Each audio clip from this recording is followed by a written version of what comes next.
Welcome to the Success Flow Podcast, where our mission is simple: to be better each day and relay our findings with other relentless humans defining success for themselves. If that sounds like you, let's begin.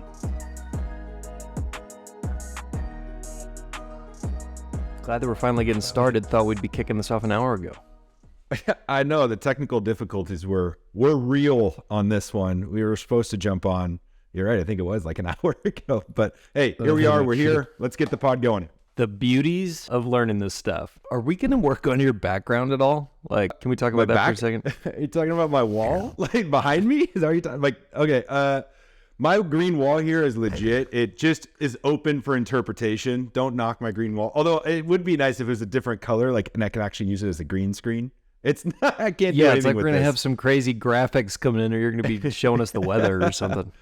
Oh my God, like a weatherman. I love it. Well, hey, I do have like soundproof panels and things, tiles, wall tiles or whatever in my Amazon cart as we speak. So next time we jump on here in a few episodes, I'm sure it'll look a little different. But hey, at least I'm not bragging. You got your President's Club awards and all the books that you probably haven't read sitting there in the background. I've read about a third of those books. And yeah, I should get some of your old President's Club's awards to fill up the shelves more. You're not using them anymore, so. Yeah, they're in a box somewhere. They're definitely in a box somewhere. I don't know. Hey, well, congrats on your President's Club's awards. I'm proud of you, buddy. Thank you very much. All right, what are we talking about? What do we got today? What do we got going? Dude, we're talking superpowers.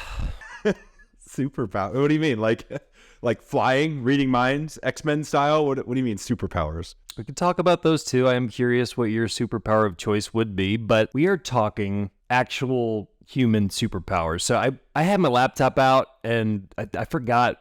Paul was watching something and walked away, and Justice League popped on the TV, and I wanted to watch like 30 minutes of it. And big Bruce Wayne fan, and it was that scene that sucked me in. He was talking to the Flash, and they were leaving, and he makes his pitch, I'm putting together a team, yada yada.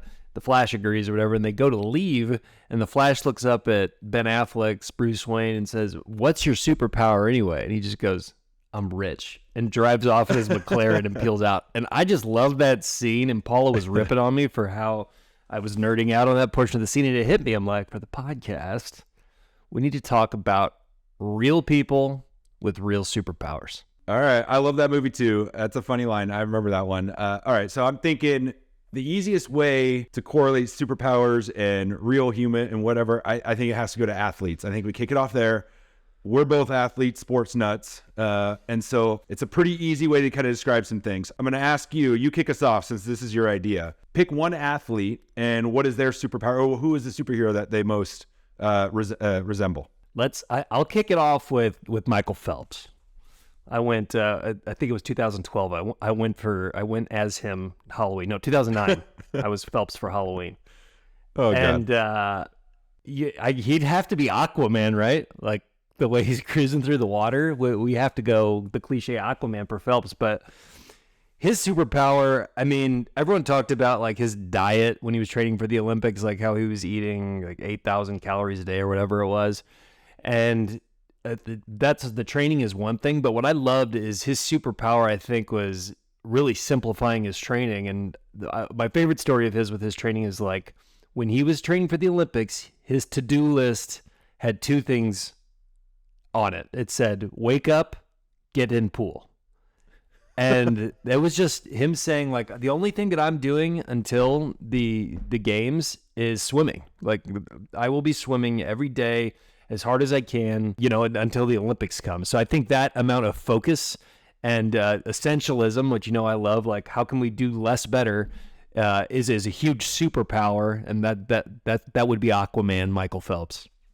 Yeah, that dude was built like a seal. I remember, was it 2008? I think that Olympics, he won like 8 gold medals, and he literally just ate a bunch of food and swam. It's just that easy, right, Phil? I mean, we can all do that. That's it. That's all you got to do. That's all you got to do. All right. So as you were talking, I'm thinking about, you said something about diet and just like the things it takes. I don't think we can leave off. You either love him or you hate him. Mr. Irrelevant. Not talking about Brock Purdy from last year or 2 years ago, whenever he was drafted. I'm talking about Tom Brady, drafted in 2000, gets picked up by the Patriots, right? Sitting behind Drew Bledsoe, gets his shot, his opportunity to come in, and he never let the reins go. He was a starting quarterback from then on out. But I'm going to call him Iron Man. He had that one year where he tore his ACL, right? He got busted on that sack and he was out for the year. Patriots still went 11-5, I think it was. And I'm not a Patriots fan. You're just a football fan. You know this about it. His regimen that he had day in and day out just made him a freaking robot. Like, it was a lot of diet stuff, plant-based diet stuff. I've done some research on this guy. Plant-based diet stuff. He drank a ton of water. He says over half of your body weight a day in ounces. So for instance, I'm 220 pounds. That would be like 110 ounces a day of water, which I've tried. And it's, when you get in a groove, you do feel pretty good, but it's hard to keep up with that. So it's, hydrating yourself constantly, and then lots of rest and sleep. It says 7 to 8 hours of sleep a day. And that's what helped him eliminate injuries, but he also stuck with what he was good at, right? And what he was good at was not scrambling. So, but he had a hell of an arm, and he always hit his guys in stride. And not his superpower. That was not his superpower. Was running. It definitely wasn't. So I'm saying Tom Brady, Iron Man, based on his daily regimen, the daily habits and rituals that he built for himself and worked for him, and he became an absolute beast. Played 23 seasons, appeared 9 Super Bowls, won 6 of them or whatever. It was incredible. But when we talk about athletes, that's a good one, and superpowers, I know this is like your guy, an all-time great. We're talking about all-time great and legends. You can't not talk about Tiger Woods. What do you got? He's got to be like Cyclops, Professor X, something like that. What do you have? Dude, it's funny. I'm actually staring at him on my wall right now. I've got this. I bet you were easy. I'd flip the screen. We might have to plug this in for a visual. But Tiger's my boy, and I think he's a good example as well as how these superpowers can have a dark side too, right? You can get used to the power that they give you, and they can kind of take you to a place that you may not have initially intended. But Tiger, it started from a very young age, just complete obsession. He became very introverted, and he was a loner that only cared about golf, and how parenting can kind of, direct a young person with high ambition and that amount of focus. He literally changed a sport because of bringing, the athletic actual, concept to golf. Before he existed, golf was an old man's sport. You could be out of shape, skinny, not as much endurance before Tiger came on board. And then he showed the amount of violence that can be created from a golf swing. Started training like a Navy SEAL, and back to the kind of Brady diet. Since he was a kid, he was only eating fish and vegetables, basically. Like he didn't consume sugar. Like, you want to talk about a superhuman, he really put that focus in, and the results spoke for themselves. He became the most dominant player that golf's ever seen. Like, when you look at those statistics, no one's dominated a sport like Tiger has, and never will because of him. So when you talk about superpowers, I think that guy is about as close as they get. Obviously, Brady and Phelps are up there as well, but we're really talking about some superhumans in this group of guys. Oh, for sure. I mean, he totally changed. I mean, I don't think there was anyone that changed the game or changed their sport more than Tiger. And it was all, like, for him, it was all vision and manifestation. Like, he just had stuff going on in his world that, like, hey, I'm going to be the greatest of all time. And that stuff actually works. I remember as a kid cutting out newspaper clippings of, different athletes and greats and whatever, and saving them in my binder and look back on them and whatever. And I vividly remember 1997 Masters pick with him, that green jacket, about 10, 11 years old. Yeah, that's the one right there. That's the book. But I remember cutting that out, and I just vividly remember that. And that green jacket was so sweet. And the Masters is still the greatest tournament in all, I think one of the greatest in all of sports, right? But especially golf. But I got one more green for cape. you. That's the superhero's green cape. There it is, like the Green Lantern or something, right? All right, I've got one more. If we're staying on this athlete, your guy's Tiger, my guy, the Mamba himself, Kobe Bryant, as a basketball player growing up, and then all the way through my high school years, and even past that. I didn't play college sports or anything, but just playing in general and having that Mamba mentality. I don't know. It's hard to describe sometimes, but it's the will and the desire to get better each and every day, and nothing else matters but your mission, your focus, and you do not let anything deter you, and just the confidence to know that you are the best. Even if you necessarily aren't, but having the confidence knowing that you are the best, your perception of yourself just makes you that much greater. And I think the biggest thing that I loved about him was his win or learn mentality. And that's something that I teach my team some of this stuff and my kids and all these things. So win or learn, comes from the Nelson Mandela quote as there's no such thing as failure. I either win or I learn. I never lose. And so Kobe was one of those advocates of that mentality. And that's part of the Mamba mentality. He says that those steps to success require failures. You have to have those losses in order to continue to develop, learn, and grow. And I think one of my favorite quotes from him was, everything negative, pressure, challenges is an opportunity for me to rise. And that's a great one to live by. And it's weird, when he died in 2020, I remember I was training for a duathlon, and that one hit me like no other like celebrity that I've never met. You hear about celebrity passings and whatnot, but that one hit everybody. But that one hit me hard. And I remember just running, taking off and training for my duathlon and running, and just thinking about all the things that I guess he made a bigger impact than I realized. Had some emotion tied to it. It's kind of crazy, but Kobe was the man, the Mamba mentality. I don't know if there's a superhero named Mamba, but he was definitely it. And it was just his desire and will and drive to continue to get better every single day. Yeah, I think there could be a whole episode on alter egos that kind of ties into this conversation. And Kobe was another one that was, his dark side drove him as well, and had to get that under control, which I always knew that he was your guy, and I didn't learn a lot. I didn't learn as much about him until reading Tim Grover's book, Relentless, who is his performance coach. Yeah, that book was incredible. You introduced me to that one. What do we got? It's the cooler, the closer, and the cleaner. Just phenomenal read. Cool. It was. You would I remember after giving it to you, you and I went back and forth, and how you don't have to agree with everything in a book. But the way he lays that book out, if you don't get pumped, you must not have warm blood running through your veins, the way he talks through and the examples that he gives in the book. And yeah, I mean, when you talk about a cooler, a closer, and a cleaner, a cooler is your kind of everyday. They're getting stuff done. They're a performing member of a team. You give them a task, and if it's laid out for them, they're gonna execute it and get it done. A closer is a step above that, who's going to, you can trust him with a game-winning shot. There is a level of leadership there, but you have to have everything set up right for them. They need a system and everything ready to be put in place so that they can, perform at a high level. They need some structure there. But a cleaner has put in so much work and is so emotionally tied to winning. Their identity is tied to winning, that they already know what to do. That flow state that you and I talk about, they're always in it, because their entire existence is based upon an outcome of achieving their goals. And they're a small percentage. But I feel like you and I have talked about, everybody has it in them, and if they really want to and they find the right environment, they can become cleaner. Yeah, absolutely. I think it's just a mindset shift, and just knowing that you can't lose, right? What if we never showed you a loss? You had the mindset of every failure or loss is an opportunity to get better with more knowledge than you had before. But that translates, right? So translating from athletes and, the mindset and the drive and the health and protecting creating business athletes that you talk about a lot is, in the business world, when you think about those guys, you got your big wigs, the perception of Bezos, Musk, Jobs, Gates, all those billionaire status guys that changed the world, right?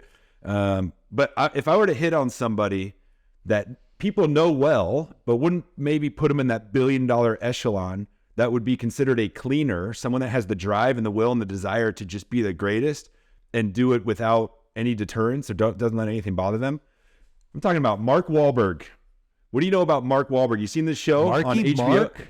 Yeah, Marky Mark and the Funky Bunch. I haven't seen his show. Paula pointed out in the Toronto airport that he had a burger joint that I had no idea that he had that rocking for him. But no, tell me about Marky Mark. What's going on? All right. So Marky Mark, he's jacked, Hollywood star, Boogie Nights. Everyone saw Boogie Nights. You were racing to try and check that one out when you were a kid. But the Marky Mark, this show, it's on HBO. It's called Wall Street. This dude owns 8 other businesses, and not just passive ownership where he has other people. He partners with people. He's a partner in these businesses and actually runs them alongside his partnership. And I'm talking, he's got so I just pulled some things here. He's got a film and TV production company. He's got a nutrition company. F45, the gym that's a franchise. Yeah, he owns a bunch of franchises of F45. Municipal, it's a clothing company. He's got a production company doing podcasts and different things called Unrealistic Ideas. He owns a bunch of car dealerships. And then Wahlburgers is what you're talking about, the family burger chain that he does with his brothers. I think his mom's involved or whatever. But his drive to be someone not perceived as just a Hollywood actor. He's more than that, right? And I think that's what a lot of people get stuck in, is they're perceived as their one thing, their one craft. But there's so much more that you bring to the table in this world. And he's one of those guys that I would say is a cleaner in the way he operates and how he, builds his businesses. But one of the things I think is really cool is his superpower says, if someone were to bet on me, I will win every time, meaning he's just not going to let people down. It's pretty awesome. Anyway, check out the show. If you were to pick somebody in the business world that's a little bit of an unknown, not like an unknown person, but unknown as a cleaner where they're just absolutely crushing it and people don't necessarily realize. Yeah, I think one of the guys that a lot of people do not realize what a mogul he is Rob Dyrdek. Dyrdek, the skateboarder, Robin Big. Yeah, Fantasy Factory, the guy. Yes, for sure. That is how he started. So most people think of Rob Dyrdek as a skateboarder, MTV, Fantasy Factory, and not Wipeout. What's the ridiculousness. Yeah, the YouTube ridiculousness. That's probably what he's most of, because it's always on MTV. But there's a reason for that, and that's because this guy is a cleaner in the business world. So he has a holding company that all of these entities roll up to, and he's gotten involved in all kinds of beverage companies, multiple different. He actually bought and sold a hometown skateboard company and gave it away. Like, it was a $1 million acquisition, and gave it back just because he wanted his name in this like little city in Ohio to have that actual piece of skateboarding history, and it was just a part of his identity. But most recently, he has rolled everything up into a holding company, and mainly is making real estate plays, corporate and residential real estate plays, multiple different funds that are all rolling up into one specific holding company. I think the most important part, though, is along with that, he has, if you look at his calendar, like many top performers, it is blocked off to very specific items at specific times. The guy eats clean. He does not miss any workouts, and he is a family man. He does not miss time with his kids and his wife. Like, that is his priority, all while running like 8 entities rolling up to this holding company and involved in the day-to-day in all of them, and he loves it. So, I mean, I think that is one that a lot of us can learn from, because it doesn't have to be just your typical tech, or even though he's in real estate, there are ways to find your interest and have it roll up and still be able to have time to have it all, to have the family, to have the business, and still maintain your interest and do something you love. So Dyrdek's my guy. All right. I think I remember hearing on some podcasts, he's jumped on with in a couple episodes. I can't remember exactly which ones, but it might've been Ed Milet or, something like that, had a podcast, and he jumps on and he talks about, I remember him talking about what, he's like an Excel junkie, but then built his own like software to track all of his daily stuff. And it's just incredible to track those metrics. Yes. He logs on every day and he's like, where am I today? Right. And it's like right in line, but it's a bit robotic, but he's absolutely crushing it. Yeah. I saw the same thing, and that he got so into it that he's like, there's got to be a software that can automate this and make it less clicks for him than just update his Excel spreadsheet. And I think when most people look at him, they wouldn't assume that he was this, productivity, self-help guy. And I think that portion that he's so passionate about it, he's just getting started in that realm. And I think he's going to be taking that like personal development software to the next level as well. But it's wild. I don't think many people know how on point that guy is. Cleaner for sure. Yeah, for sure. And his strategy of having the multiple LLCs is a fantastic tax strategy, right? Because an LLC, being in the payroll world, I see a lot of businesses in their structure and how they're set up. Having your holding company and it rolls down to all these different LLCs, they're all pass-through entities to the owner of each of those businesses. But there's a tax strategy that comes with that. And when you set up one of those as S-Corp, small business corporations, there's payroll taxes and things like that. But it's a whole strategy. It's a smart thing to go. So if you got multiple things like these guys have, and setting them up as different entities allows a lot of flexibility and tax savings and all sorts of stuff. So they're very, very smart in what they're doing. And they're obviously, not just them, they're surrounding themselves around smart people too, right? And being, it's all your inner circle, checking the people that have your back and all those things. But that's a good one. Rob Dyrdek is the man. I always love watching him growing, on his MTV stuff, but I didn't realize the ins and outs of his daily life until you bring it up and some of the other things we've heard on other areas that he talks about. Yep. Some other superpowers, right? Like, I think if you think like being a freaking comedian, like just having an insane sense of humor and just entertaining, and the way you can, superpower with your words and your stories in a comedic way, I think is awesome. The ability 100%. to just create, right? I mean, the ability to just create music, art, whatever. Like, I am tone deaf, but I sing all the time to my kids, and I sing, it's not great. And you just have this unreal, like, oh my God, these people that can sing and play music and all this stuff is, I mean, those are superpowers, right? Those are regular, and it's just them working on their craft. And I think that's what it's all about, is continuing to work on your craft. That microphone's going to have a double use now. So I actually record. So my daughter, she's 8-year-old, is actually not a bad singer, and I've thrown her on here and recorded some stuff, and she's pretty good. So we'll have to get her. You might see her in, I don't know, 10 years or whatever. You never know, but definitely not me. Absolutely. I'll come up with the back end stuff, and she can whip it out for everybody. But no, I think it's really cool talking about like regular human superpowers, and not in like the traditional sense of X-ray vision or whatever. And you may not realize this, Mr. Crawford, but you have a superpower, and that is Me. your ability to give. Yes, your ability to give without expecting anything in return. And that's not only giving your time, giving maybe a gift here and there or whatever, or giving back to the community, but I'm also talking about giving your ear, your mind, and conversation with everybody. So a lot of times, I remember when I was dating my wife, when we were, boyfriend, girlfriend back in the college days, and you and I were just starting to hang out. Now, a lot of times guys don't necessarily talk to their other guy friends, girlfriends, or wives as much, right? They're usually hanging with their boys, but not you, man. Like my wife talks about this all the time. This is one of the main reasons why we love you so much, and why you were a groomsman in our wedding, was the fact that you gave your time and effort and just your ear to ask her what's going on in her world, and having that conversation. And it was just really cool to see, and really genuine from my perspective, because you were honestly, one of the only ones of my buddies that did that. And the little wrangler, as you call her, absolutely loves you for it, because you care about her as much as you care about me. And you probably care about her more than you care about me. But that was one of your superpowers. Probably. Is jumping in. Yes. Giving without expecting anything in return. And we all love you for it.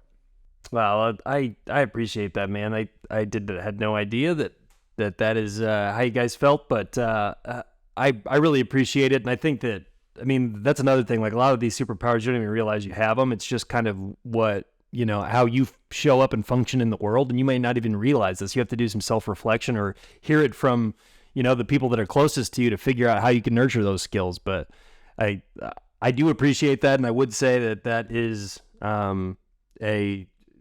something that I have a genuine curiosity for the people around me. I really am curious about how they're showing up in the world, how we can learn from each other, and how we can help each other out. And that's just how I function. I really appreciate you sharing that. Yeah, of course, man. It does. I think it translates to a lot of your relationships, and why you have so many great ones. It's because you actually care about the person and their story and how you can help. And it's you never ask for anything in return. And that's what's incredible about you. But let me give you the spotlight. If you had a superpower, what would you say your superpower is? Your perception. What would you say? Man, we're coming out strong, making me talk about myself. I'm blushing over here. My superpower. If I had a superpower, I think that it would be pain tolerance. And I don't mean that in like a tough guy way of like, either fighting or the cold plunge stuff. Though that stuff is a good exercise, it's not what I'm talking about when it comes to pain tolerance. It's more of, if you put me into an uncomfortable situation, like, I can hang with it for a while. I can just kind of wait and know that it's going to pass, not necessarily react or give into the pain. So that can be boredom, or it can be kind of a difficult group of people maybe that I'm in. That tolerance for pain, I'd say, has gotten me a long way. And it's really just like, I don't know if if you can't be smart, you got to be tough type of deal.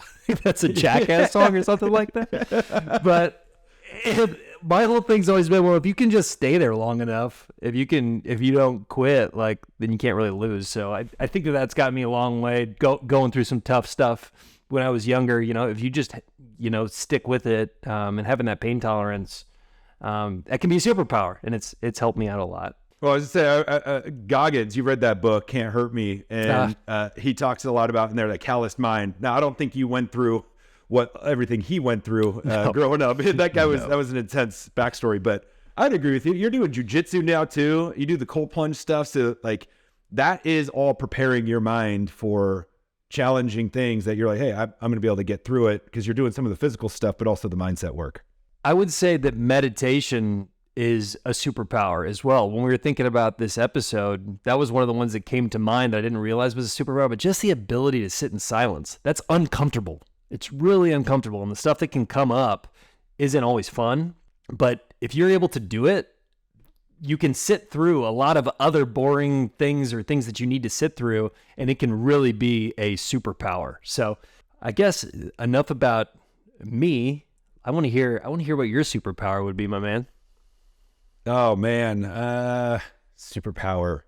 I mean, outside of my go-go gadget arms to take selfies with the family, I have this ability to not take things so seriously. I guess, I don't know, I'm always kind of a positive guy, but not like where if something really, how am I supposed to say it? Not that like something like very difficult comes my way, or maybe something really traumatic comes my way where I'm like, I'm not empathetic or I'm not emotional about it or whatever, but more like I'm able to compartmentalize things. If I have my mission and my goals and the things I want to set forth, I'm not going to let it derail my goals and derail where I'm going. I'm not going to dwell on things for long. I'm going to, damn, that sucks, right? Something happens, but I let it roll off my back and just kind of go, okay, let's keep moving forward. Let's figure out a solution and move forward. So I guess it's not taking things too seriously and being able to compartmentalize and kind of just making sure that when something comes my way, if it aligns and it's exciting and it's sparking a bunch of ideas and thoughts and things, like when things come at me out of my control, I just, okay, whatever, let's keep rolling. Like it's not gonna stop me from continuing on. Yeah, I think I remember a couple, I guess it was a few years ago now at a fantasy football draft, we talked about your ability to compartmentalize and how that is a superpower that's gotten you, maybe we didn't call it that then, but that it was a power that you had to get you through some of the challenges that you've been through. And again, how our superpowers can sometimes lead to other challenges in themselves, right? If we compartmentalize too much, there are other things that can arise. But I agree that that is a very strong suit of yours. Yeah. I would also say, I really think one of your superpowers, and it may come across as just, it's not saying it lightly by any means, but a superpower of yours is definitely how you show up as a father and a husband. And I think more than that, besides just saying that, it's your ability to prioritize that, and that you are crystal clear on what matters and that your family comes first, and the ability to protect and prioritize that family I don't think there's any question or anybody that would question by your actions or what you're doing day to day, that's your number one. And I think that helps make everything else crystal clear for you and how you're operating through the day. Yeah, you've got a ton going on, like this podcast we're recording on a Sunday morning when there are other things to do. At the end of the day, this is really for them through you. And I think that is a superpower that drives more than you realize, and everyone sees it around you. Dude, you're going to make me cry. It absolutely, one of the thing, and that was very hard early on. I'm 6 years in my first business, and then now starting all this other stuff. You talk about with your family, hey, I'm working this hard because of what we're going to, this is for you guys and the things and the goals we have as a family. And, early on you get in that kind of grind and you can forget about that. And you realize at some point that if you're working so hard on these things and they're not there at the end, what the hell was the point? And I really appreciate you saying that. I mean, I was blessed. I grew up with an entrepreneurial family. Both my parents are still married. I can't remember how many years, 35 years, I think, coming up. So I saw that and how hard my parents worked and what they were doing, but it was just being a piece of shit father was just never going to be an option, right? Like when my wife and I started having kids, it was like, I'm going to be there for them. I'm going to teach them. I'm going to develop them. I'm going to, I want them to be better than I am. And I think that's what every parent wants for their children. And, it's funny. I asked them, hey, guys, I'm a pretty good dad, right? And they're like, yeah, Dad, you're awesome. And it's like, okay, if I were to have a superpower, what would it be? And my son's like, positivity. And I'm like, okay, well, yeah, that makes sense. And then my daughter goes, and I'm like, nothing. And she's like, well, I like that you create things. And I was like, okay, so I'm a creator and, whatever. So it's just kind of cool. I'm like, seeing that side from them. You never really asked it. So if you've got kids out there, ask them what they think of you, of what your superpower is, and then lean in on that and, make it stronger or better or whatever. I think, it works. And talking with your children and develop them and growing them as little humans is a lot of fun. And I appreciate you saying that, because sometimes you forget, am I doing this right? There's no manual for this stuff, right? So, again, you're going to make me cry. Thank you. I'm done now. Real quick, Batman or Superman? Oh, man. I love the gadgets. I'm going to go Batman. Okay, well, yeah. We agree on that one, so it doesn't make it Batman. as fun, but it's definitely Batman for sure. Yeah. Well, dude, I think that's a wrap. Let's cut this one, and yeah, please give Steven and I some feedback. We're getting through these things. We have some awesome guests coming up for you all, and we'd love to hear what you want to hear about, and just what your overall thoughts of the podcast are. Give us a follow, successflowpod@gmail.com if you want to give any direct feedback, and we'll see you on the next episode. Remember to go with the success flow. Later.